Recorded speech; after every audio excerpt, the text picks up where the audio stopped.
Over the past 2 years, South Korea has become a titan in the BL industry, releasing well over 20 titles in an impressively short time frame. But as we've learned from companies like GMMTV, quantity doesn't always equal quality. And due to South Korea's notoriously conservative political climate, a lot of these series are relegated to independent companies with smaller budgets. As a result, Korean BLs vary widely in quality. Some are finely produced masterpieces with top-notch editing and acting, while others, they need a little work. Seeing as this is a relatively new genre in Korea and we're already 25 shows deep, I thought now would be a good time to rank these series and see if we can identify some common strengths and weaknesses across the genre. Before we get into the rankings though, I do want to add a couple of disclaimers. My list only covers Korean miniseries as they account for the majority of the genre, so unfortunately I will not be discussing series like To My Star 2 or Light on Me, since it's a bit unfair to pit full-length series against those with drastically shorter runtimes.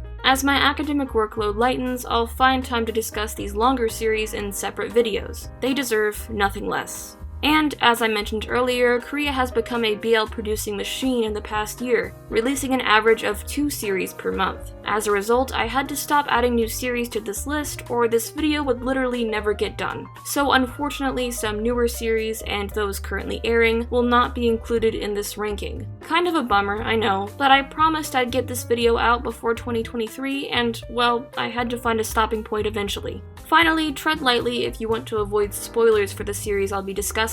I tried my best to keep my reviews spoiler-free, but unfortunately, I had to enter spoiler territory to explain why I liked or disliked some of these series. I'll try my best to include warnings before any reviews containing spoilers, but I'd suggest watching these series beforehand yourself. Alright, I think that's everything. Without further ado, here's my official ranking of almost every Korean BL miniseries released to date.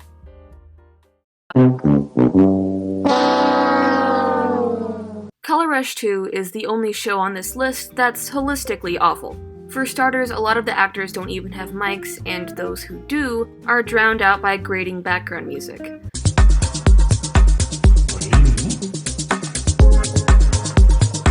Music abruptly stops during scenes, then resumes moments later. Characters' foreheads are often cropped out of frame, and ironically, the editors appear to have foregone color correction. Everything, even the character's skin, is this disgusting washed-out shade of gray that makes me sick to my stomach. The series' careless editing pretty much sets the tone for the rest of the series. Story-wise, Color Rush 2 is every bit as clunky as the original season, but it doesn't even have the courtesy of being entertaining. Every so often, the action pauses so Yeonwoo can explain the world's mechanics via voiceover, which not only interrupts the flow of the story, but also leads to some truly embarrassing exposition. In episode 3, for example, narrator Yeonwoo explains probe surgery despite telling another character seconds earlier that he has no idea how it works. The writing in the show is so bad that it literally doesn't make sense. Yeonwoo's excessive narration is a clear attempt by the writers to explain away complex concepts without actually integrating them into the story. It's not only bad storytelling, but also extremely condescending to the audience, which I think a lot of people realized. Hopefully, Emotion Studios will listen to criticisms of this show and put more effort into their content going forward. I wanted to give Behind Cut a chance, I really did, but its sloppy editing unfortunately overshadows its few positive qualities. The sound design in particular is so bad that it actually harms the integrity of the plot. For example, during the climax of episode 5, the dialogue is barely audible over the ambient background noise. You wanna reshoot that one, guys? We're gonna go with that take? Oh, okay. Additionally, the lack of continuity between takes adds to viewers' confusion as Kijin and Yeonwoo go from strangers to drinking buddies to romantic partners in a matter of minutes. While I'm aware that one-night stands exist, the writers, and for that matter the actors, simply don't have the skill to pull off this scenario. Unfortunately, these issues bleed into the finale, an episode so poorly written and edited that I had to read its synopsis to decipher what happened. I know this was a low-cost project, but a tight budget's really no excuse for bad writing. To My Star and Where Your Eyes Linger were both fantastic despite being produced by smaller companies. With a little TLC, Behind Cut could have been great too. Why? For all of its faults, First Love Again had potential. Few BLs from Korea, or anywhere else for that matter, feature the supernatural, or reincarnation, or, cat girls, but while the show plays around with some interesting concepts, its pacing and editing leave a lot to be desired. Its sound design is wildly inconsistent, with characters often sounding muffled or far away, and its cinematography, while an improvement compared to Behind Cut and Color Rush 2, isn't exactly great. Wait, is that a fucking iMovie filter? If First Love Again had a good story, these issues would be much easier to overlook, but unfortunately that isn't the case here. For much of the show's runtime, I had an incredibly hard time believing the main characters were attracted to, much less in love with, one another. Their relationship progresses abnormally fast and feels off-putting instead of sweet or romantic. Really, First Love Again's sole-redeeming quality is Shinbi. She's easily the most charismatic member of the cast, and I wish her all the best in future projects. No, I don't know what I expected. Tinted with You is one of those shows I like to call theoretically interesting. The basic concept, a painter trapped in the distant past, sounds interesting on paper, but the actual show never explores its premise in depth. Its story wanders aimlessly, abandoning promising plot points and characters at the drop of a hat. Oh, you wanted to know why Eunho's classmate appeared in ancient Joseon with no recollection of his past life? Too bad! You wanted to know how Goom time traveled to modern-day Korea? Nope, you're not getting any closure on that plotline either. Honestly, you should probably just forget about him because, the writers did. Tinted with You also struggles to balance plot and filler. Some of the gags are cute, sure, but they start to grate on your nerves once you realize the writers are just stalling for time.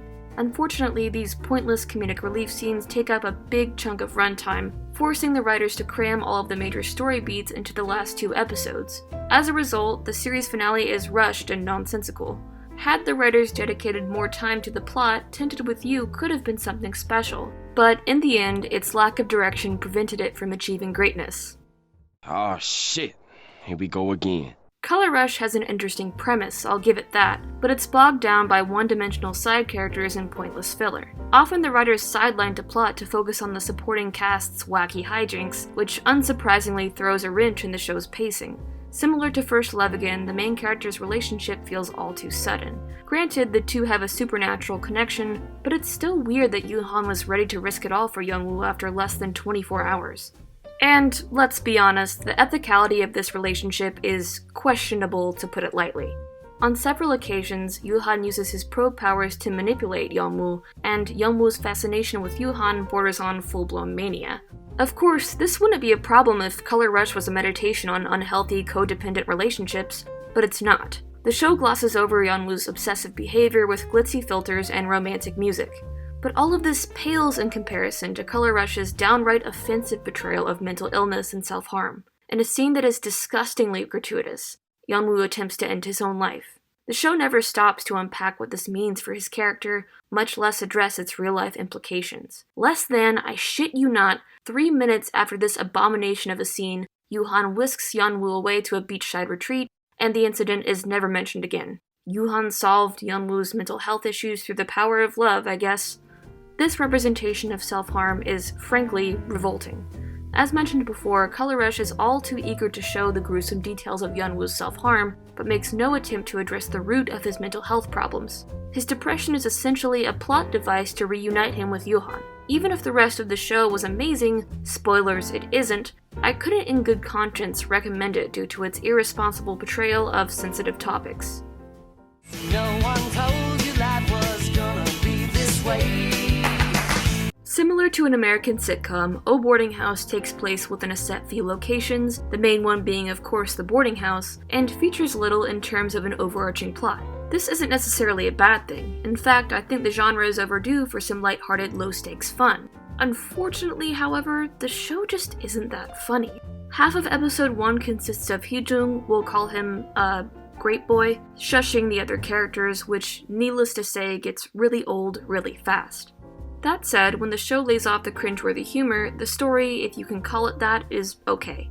There are some surprisingly sweet moments in the final 2 episodes, and I enjoy learning about Buntok's past. Though, in the grand scheme of things, I could have done without his character. Besides making me hate Solwon, he basically serves no purpose to the story. Had it dedicated more time to Solwon and Cholwoo, and scrapped the completely unnecessary love triangle, then maybe this show could have been something. But unfortunately, I can't in good conscience recommend O Boarding House due to its forced humor and unlikable characters. Love Class is yet another example of a Korean BL biting off more than it can chew. It isn't bad on paper, but it simply doesn't have enough time to develop any of its plotlines. The resulting story lacks focus, flip-flopping between lighthearted rom-com and action thriller, which, as you can imagine, makes for a pretty frustrating viewing experience. The show's divided attention also negatively impacts its message and tone. They tried to incorporate social commentary via the stalker subplot, but it feels strikingly one-dimensional and, at times, trivializing and offensive. The show moves so fast that it's nearly impossible to reflect on what's happened and how it impacts characters, much less draw moral conclusions. It's a shame these problems overshadow the better elements of Love Class. Roa and Jiwoo are adorable, and I loved watching their chemistry develop. But once again, so much time is wasted on a frustrating and ultimately pointless subplot involving one of the female side characters that they barely get any screen time. Had the series been longer or better directed, it could have been something special, but as is, Love Class feels like a rough draft in need of some serious TLC. She sounds hideous. Well, she's a guy, so... Nobleman Ryu's Wedding is a perfectly serviceable romantic comedy. Some of the jokes are decently executed, and both leads seem fairly comfortable in their roles. That said, I completely understand if you were thrown off by the first 2 episodes. The exposition is confusing, the dialogue is clumsy and unnatural, no one is having a good time, including the actors. However, once the show finds its footing, things smooth out quite a bit. Jang Hee-soo's character, though entirely unnecessary, is honestly pretty funny. His infatuation with Kyuwon leads to what is easily the best scene in the entire show. An honest-to-God rap battle, or slam poetry competition I guess, set in the Joseon Dynasty era. It's glorious. Unfortunately, however, the show begins to lose steam near the finale. The story drags on for 3 episodes too long, and the ending feels muted and underwhelming compared to the rest of the series. But despite its weak conclusion, I still found Nobleman Ryu's Wedding pretty tolerable, and I'm sure you will too if you can get past the weird premise. Oh, yeah. Wish You is a textbook example of all style, no substance. It's one of the better produced Korean BLs, with dozens of breathtaking drone shots and a sweeping orchestral soundtrack, but the plot, what little there is of it, isn't introduced until episode 5, a full 30 minutes into the show. Why the writers structured the show like this, I have no clue, but the end result is essentially a collection of music videos surrounded by pointless fluff. For what it's worth, the soundtrack is pretty good. If you're still interested in Wish You, I suggest watching the OST's music video, since it basically provides the same experience without all the filler. Also, while I'm here, let me suggest Strongberry's short film As If You Whisper, which shares Wish You's premise but has infinitely better execution. Go give it a watch. Bella, where the hell have you been, Loca? Although Kissable Lips has a promising hook, the show loses its footing after a couple of episodes and quickly devolves into a sappy, nonsensical mess. Story-wise, the first episode is fairly grounded. As time goes on, however, the tone shifts from suspense thriller to cutesy rom-com, and Junho's behavior goes from menacing to just uncomfortable. The actors are clearly doing their best with what they've been given, but the script is so clumsy and disjointed that a lot of their scenes are borderline unwatchable. Still, despite the cringy dialogue, I was fairly invested in Kissable Lips' story. Sure, the romance is rushed and the characters are flat pieces of cardboard, but I wanted to see how the show would resolve its main conflict. Much to my disappointment, however, the show takes a nosedive after introducing Hae-soo, a downright annoying antagonist who only serves to throw the plot off kilter. And, of course, I can't talk about Kissable Lips without talking about the ending. I don't feel so good. Sad endings don't necessarily spell disaster for a series, but Kissable Lips' lighthearted tone and clumsy pacing make Junho's death feel extremely off-putting. It's a weak conclusion to an already shaky story. Also, this isn't really a major issue, but the visual effects are, well... I'm at the soup store! Why are you buying clothes at the soup store? Considering its low rating on Viki, I was surprised by how much I enjoyed Ocean Like Me. Admittedly, the first 2 episodes are a bit clumsy, but things pick up considerably with the introduction of Holland's character Tommy. He and Bada have a delightful push-and-pull dynamic that distracts from the show's weak script, and weird ADR. 감기 걸린 것 같아서. It's clear that Holland had a hand in the show's production as well. Even if you don't like the series, you have to admit it looks and sounds fantastic. The tranquil coastal village is easily one of the prettiest locations in Korean BL, and provides the perfect backdrop for Tommy and Bada's blossoming relationship. That said, Ocean Like Me has its fair share of narrative problems, most of which involve Tommy. Due to some questionable writing choices, we don't really know what his deal is until the last 2 episodes. The show largely focuses on Bada and his personal development, effectively sidelining Tommy in his own show. The final episode attempts to correct this imbalance, but the story suffers as a result. Instead of, showing Tommy's gradual return to music, the show simply skips forward a year and implies he's enjoyed some success. This doesn't make for a very compelling conclusion, especially considering that Tommy's year-long disappearance has no adverse effects on his relationship with Bada. But for all of its faults, I still found Ocean Like Me pretty engaging. It's nothing groundbreaking, but if you're looking for something cozy, this is the show for you. Cherry Blossoms After Winter largely sticks to the same plot beats as the original webtoon. But while it's undoubtedly a faithful adaptation, I hesitate to call it a good one. Often, its adherence to the source material does more harm than good. Take, for example, the story setup. The webtoon features 2 stepbrothers who, despite living together for over a decade, barely interact with each other. The writers could have reworked this premise for the live-action adaptation, but chose not to, resulting in a story that's both nonsensical and morally questionable.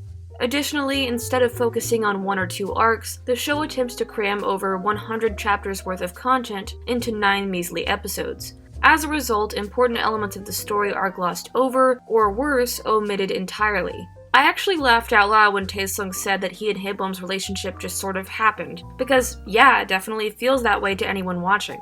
Beyond the story or lack thereof, the script also has considerable room for improvement. It's not horrible, but it often feels condescending, like it's trying to spoon-feed viewers information. We can discern from characters' behavior that Taesung is popular at school. We don't need 15 girls fawning over him, reminding each other and the audience of how great he is. However, everything gets better as the show goes on. My criticisms still stand, but I'll admit the show's second half is actually pretty good. I liked seeing Taesung and Haebom navigate university life while the mother character comes to grips with her son's sexuality. It's nice. So, all in all, Cherry Blossoms After Winter isn't the worst series out there, but its amateurish script prevents it from being higher on this list.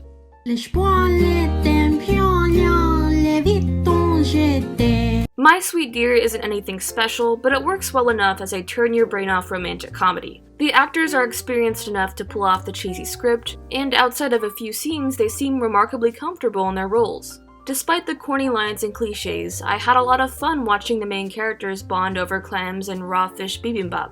However, the show takes a sharp downward turn when the quote-unquote villain hosts a cooking contest with the intention of firing Dogun. I have to ask, why go through all this trouble in the first place? Why not just hand him a pink slip and be done with it?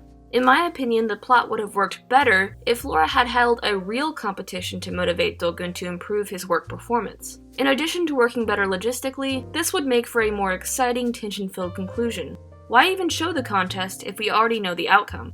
Ignoring the final 2 episodes though, My Sweet Dear is a perfectly mediocre series with gorgeous cinematography and likable characters. Keep your expectations low and you'll have a surprisingly good time.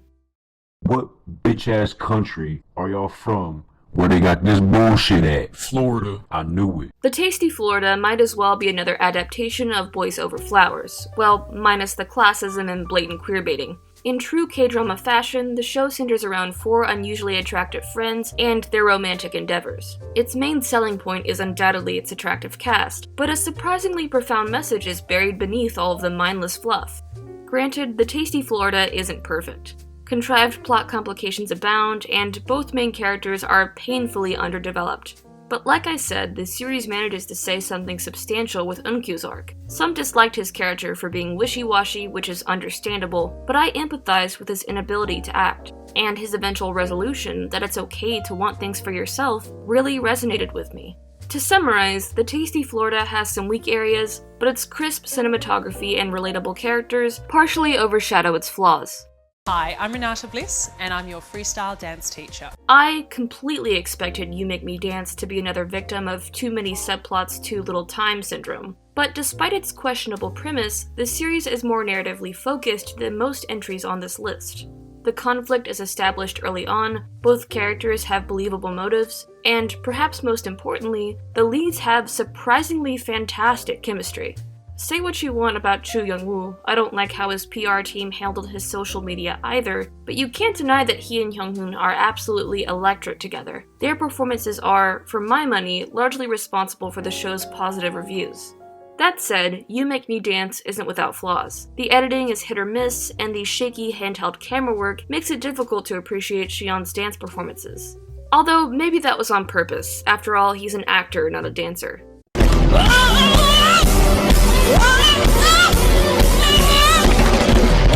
Additionally, the last episode introduces an entirely unnecessary conflict, undermining an otherwise solid conclusion.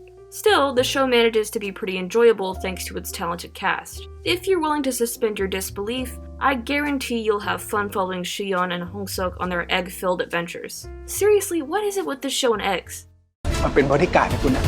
Where Your Eyes Linger is a remarkably solid series considering it's Korea's first foray into BL. Granted, it doesn't reinvent the wheel. It's a standard high school romance with plot beats reminiscent of a mainstream K-drama. But maybe that's a good thing. It knows its limitations and crafts a satisfying, well-paced story within its short runtime. I'd love to rate Where Your Eyes Linger higher, but its tonal problems make it less enjoyable on a rewatch. The bulk of the series is lighthearted fluff, which makes the action-packed final episodes a bit difficult to stomach. And although both leads give heart-wrenching performances, the background music often mitigates their emotional impact. Why is a trap beat playing over the confession scene? Who thought this was a good idea? But I'm nitpicking at this point. All in all, Where Your Eyes Linger is among the best in its genre, a refreshingly simple series that delivers on almost every front. He needs some milk! Mr. Hard is filled to the brim with sappy romantic goodness. Is the loan shark subplot unnecessary? Yes. Are the characters unhealthily obsessed with milk? Maybe. But my god, this is the most endearing rom-com I've ever watched. I adore Sung-ha. He's an immensely lovable character who carries such a playful energy into every scene. His emotional vulnerability also sets him apart from other BL characters. I'll keep all my emotions right here, and then one day I'll die. 이거 어디까지 설명해줘야 돼요? 에? 좋아했었으니까. 좋아하니까. Really, neither Sung-ha or Jin-won are your typical BL protagonists. They're both painfully awkward dorks who don't know the first thing about relationships. And I love that. I love that this show doesn't take itself too seriously. It's sweet, funny, and immensely charming. Although, I could have done without the loan shark subplot since the show already had a serviceable main conflict. I know the writers were trying to ramp up the tension, but the storyline felt out of place in an otherwise lighthearted show. Well, at least the loan sharks are funny, I guess. Semantic Error has no business being this good. The dialogue is snappy, the characterization is consistent, the performances, I mean, come on. Sure, Jae-young's a little shit sometimes, but Soham imbues him with so much personality that it's impossible to dislike him. Plus, he turns into a big softie as the series progresses. Sang-woo is also enormously likable thanks to Jae-chan's performance. His isn't exactly an easy role. Sang-woo is a bit closed off, but he's not an emotionless rock. I personally headcanon him as on the spectrum, but that's a discussion for another time. Thankfully, Jae-chan manages to thread that needle and subtly express his emotions while staying in character. He and Jae-young have a wonderful dynamic that makes for some great comedic banter. Semantic Error also contains some of the best editing and cinematography I've seen from a Korean BL series. At times, it feels like the editors went a little overboard with the soft lighting. This isn't a K-pop music video, guys, but that's a minor criticism. The warm-toned color palette is absolutely gorgeous. It makes the set pieces really pop. Sure, the oversaturation doesn't serve any thematic purpose, but it gives the show a glossy, refined look. And in all honesty, it's just really nice to look at. But what really distinguishes Semantic Error from other Korean BLs is its refreshingly fast and focused pace. There's no convoluted wind-up or unnecessary filler. Episode 1 dives headfirst into the conflict, and the show never looks back. The result is a roller coaster ride of a series that held my attention until the final credits.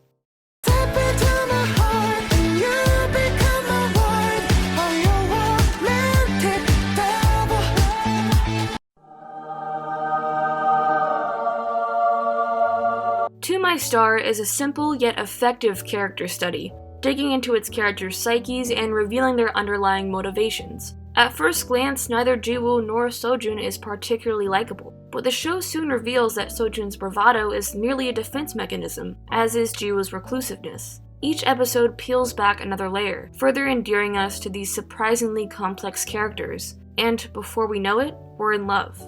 There's something to be said about big-budget productions with complex plots and giant supporting casts. But this shoestring budget show, set in a cramped studio apartment, is endearing in its own way. It feels more like a labor of love than a soulless corporate endeavor. Everyone involved with To My Star, from the actors to the writers to the cinematographers, poured their heart and soul into this project, and it shows. The camera work is simple yet elegant, the banter feels effortless, and the actors have as much, if not more, stage presence than seasoned industry veterans. Really, what more could you ask for? Admittedly, I may be a little biased. Over the years, I've used To My Star as a kind of weighted blanket, a temporary escape from my academic and personal responsibilities. It became something I could fall back on when I was too emotionally exhausted to start something new. There's just something so comforting about watching Jiwoo and Sojun putter around their apartment making gimbap and risotto, you know? Maybe the plot's a little cliche, and maybe the editing isn't up to par with newer series. But while To My Star isn't the perfect show, and maybe not even the best show on this list, it is my favorite, and that counts for something.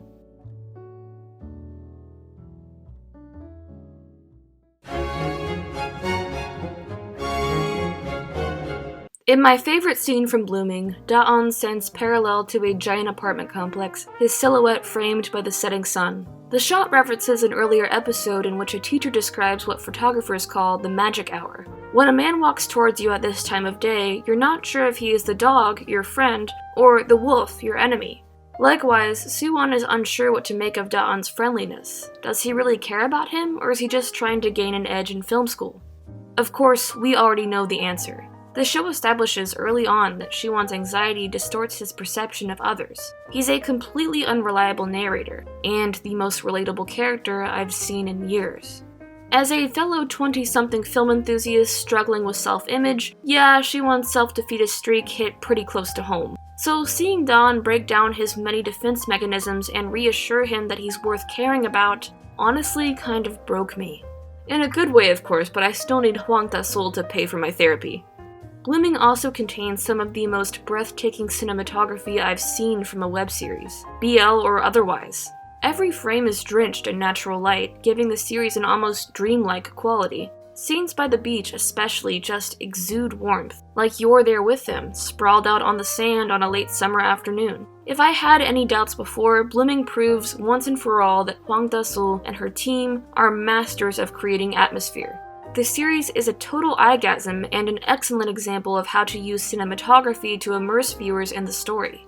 That said, Blooming's finale is a bit confusing as it contains several fake-outs and dream sequences. Maybe Hwang intended to mislead viewers or I'm just a dumbass, but these plot twists kind of broke my immersion.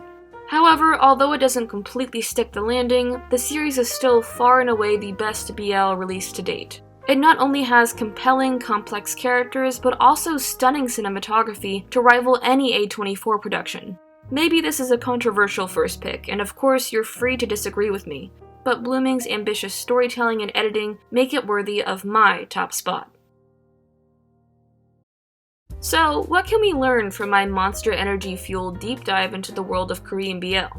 Despite churning out a ridiculous amount of content in the past year, Korea still hasn't quite found its footing in the BL industry. Interestingly, many of these series share the same flaws as mainstream K-dramas: rushed finales, pointless love triangles, and clumsy editing. But on the bright side, I think the success of shows like Semantic Error will allow for more higher budget productions and incentivize companies to put more effort into their content. I mean, look at new shows like The Director Who Buys Me Dinner and The New Employee. Granted, they're not perfect, but they're definitely a step above older releases. So, despite these flaws, I remain cautiously optimistic about the future of Korean BL. I hope you enjoyed this monstrosity of a video, and as always, thank you so much for watching.